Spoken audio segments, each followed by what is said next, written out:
You're listening to the We Love Equity Real Estate Show, a podcast that discusses the intricacies of real estate investing with your host, Marcus E. Maloney. Marcus is a real estate investor best known for being the equity king. He's been awarded that moniker because he and his team find amazing real estate deals.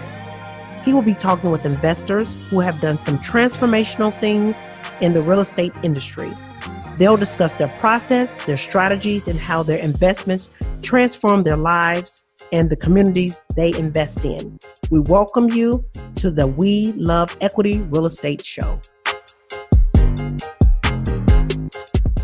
Welcome, everybody. Welcome back to another show.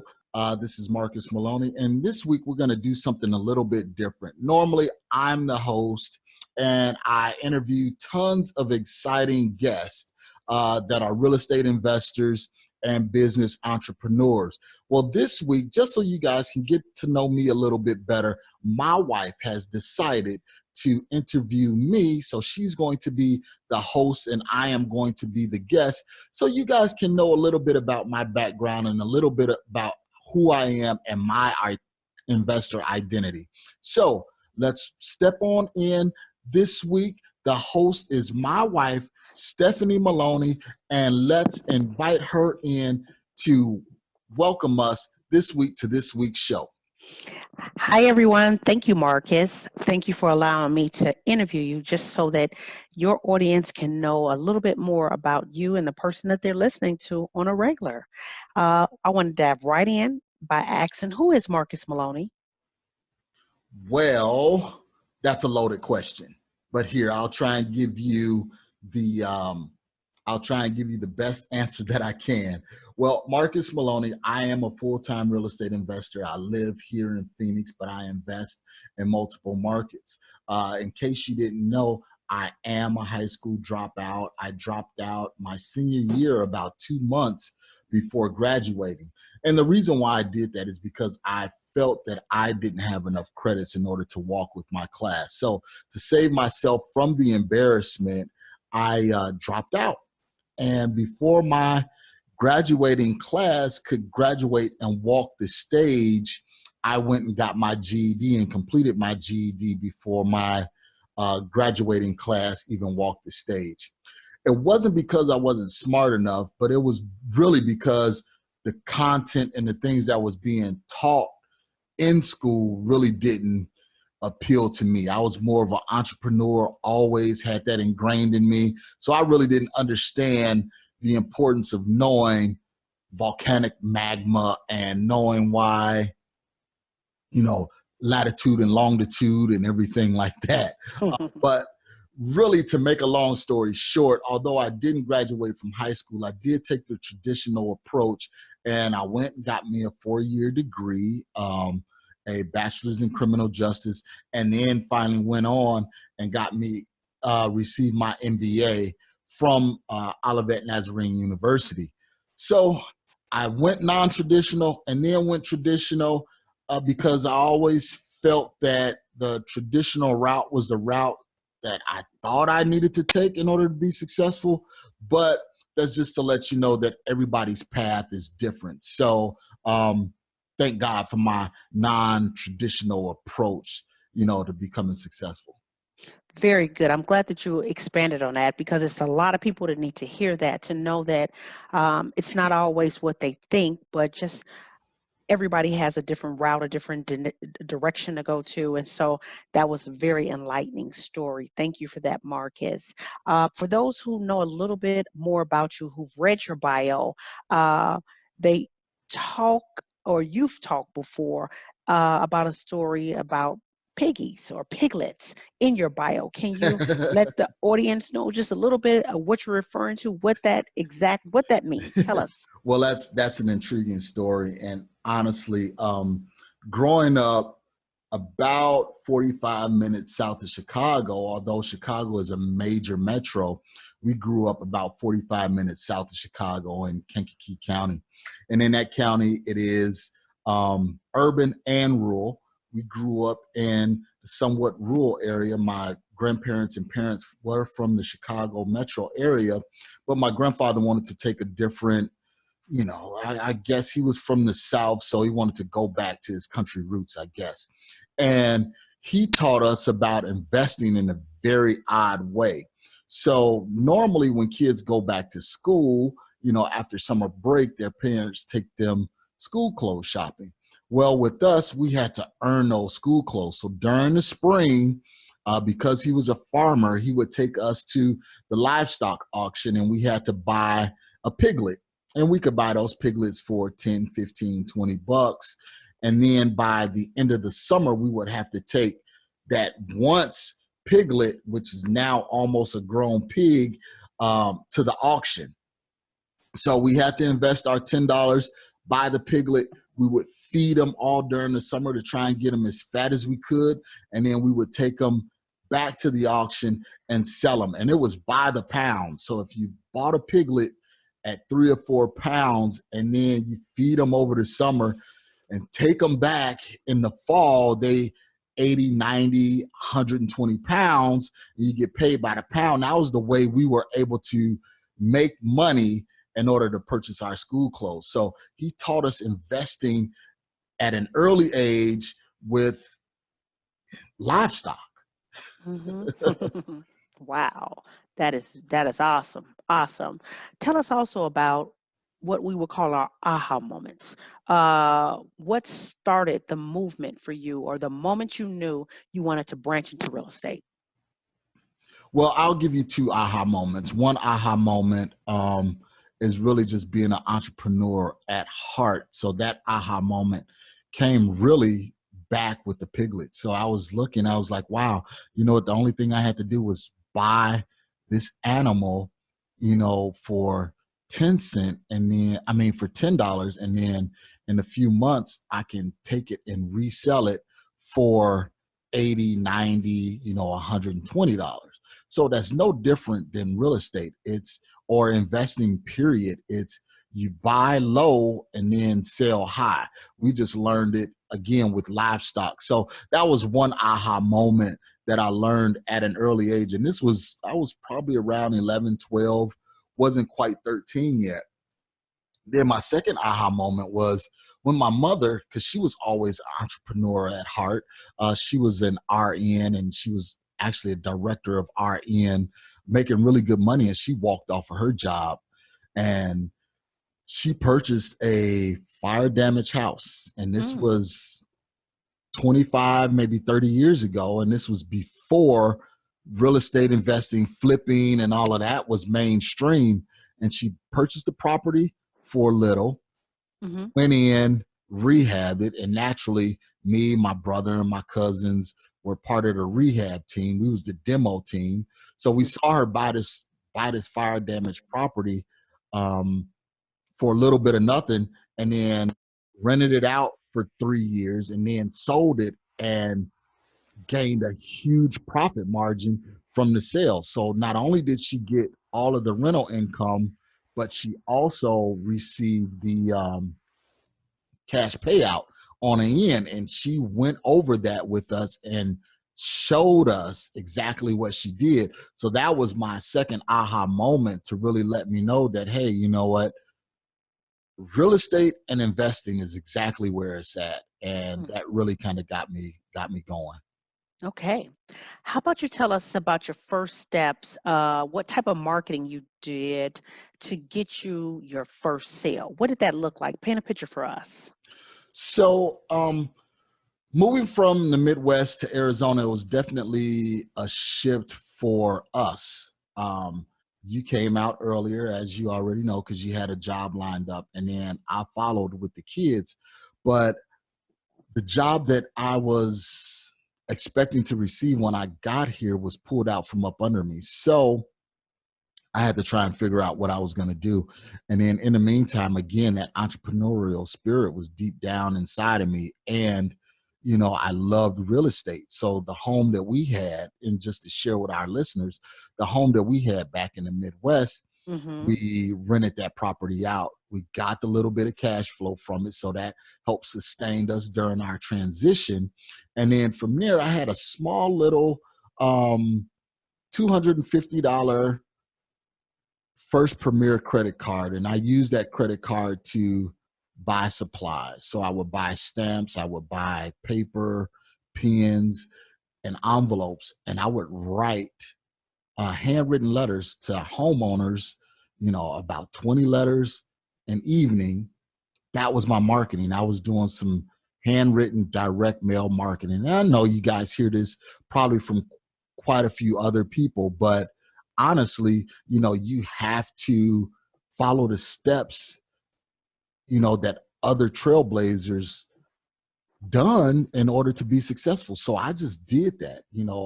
I was listening to podcasts and people were telling me, hey, you know what? I sat down and I did direct mail. I did some handwritten letters and I got a phone call.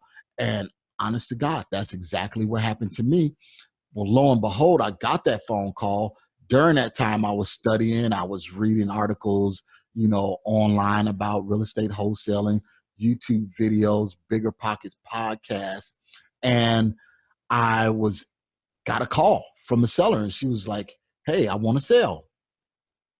I didn't know what to do. So I kind of faked it, but I asked, some pointed questions about the property, went out and saw the property and had a little 2-page contract I got from off the internet and had them to sign it. Didn't have an escrow officer here in Arizona. So I just picked up the phone and called somebody.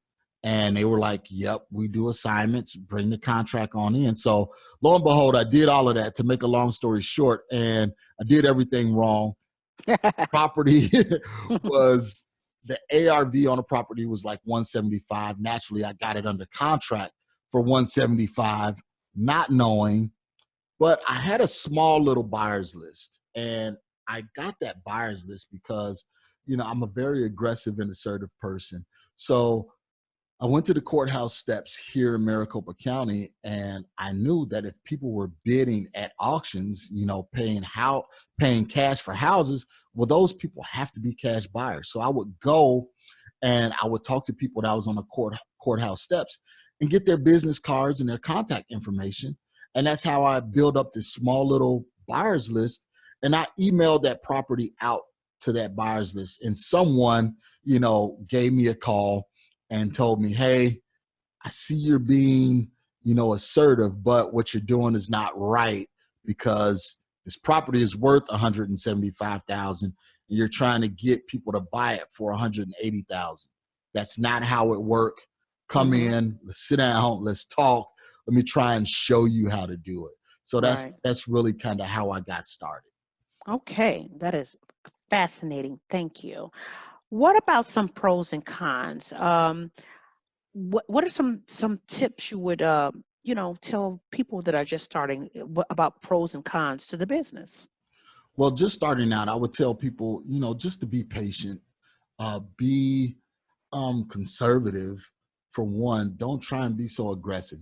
There's a lot of information out there, online where people say, get your first check in 30 days, 60 days, 90 days.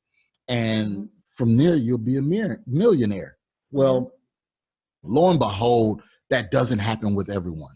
There are only certain outliers that can, close a transaction that quick.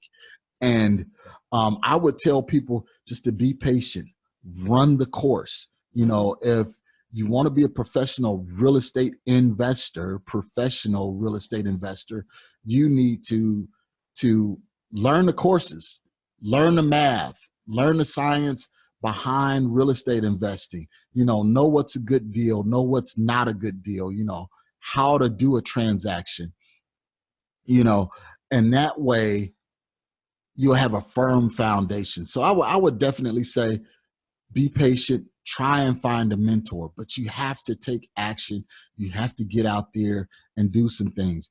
Like I said, my example that I gave you about how I got started and the mistakes that I made, the only way I was able to learn from those mistakes is because I took the action and was willing to make those mistakes. Okay. Yes, I looked like a fool to some of those cash buyers, but it only took one to say, hey, you're assertive, you're aggressive. Come here, let's talk. Maybe we can help each other out. So being patient, being aggressive. And I know that sounds oxymoronic, be patient, but be aggressive. But you just have to be patient, but still work and take action at the same time. Okay. So for our millenniums, we see them consistently watching all of the TV, all of everything on TLC, HGTV, going to different seminars, spending so much money trying to get in the game. What, with all the reality shows coming out, what are some things or some advice that you can give to them about being, just patient, and not necessarily patient, but what can you teach them about these things that they're seeing and listening to? Well, I would tell millennials, not only millennials, but anybody that's just getting started, um, again, to know who you're learning from. There are quite a few people out here that are teaching that do not have the background or the experience to teach, to coach, and everything like that. So do your homework, do your due diligence on the person that you're following. Hence, this is one of the reasons why I'm doing this podcast today, is so you guys can know exactly who I am. More than 8 years experience, in the Phoenix market, with another 5 to 10 years, really doing real estate investing in general. So just don't be gullible. Don't fall for the get rich quick scheme, and know that anything, you have to do in order to be successful is going to take time. I'm not saying don't get a coach. I'm not saying don't find a mentor. I'm not saying try and do it all your own. Only thing I'm saying is find the right person that fits you and you fit that person. Okay. And the follow up, reality shows, that's Uh-huh. exactly what it is. It's entertainment. Because we look at these flipping shows and they show you, okay, they bought it for X, they put Y into it and then sold it for Z. But what they're not showing is, the cost of the money. If they're using hard money, they're not expressing, the whole time. They're not expressing the cost of permits, so on and so forth. So the realtor fees, closing fees, transaction fees. So they're not showing all of that. So just know what you see on TV, that's exactly what it is. TV entertainment.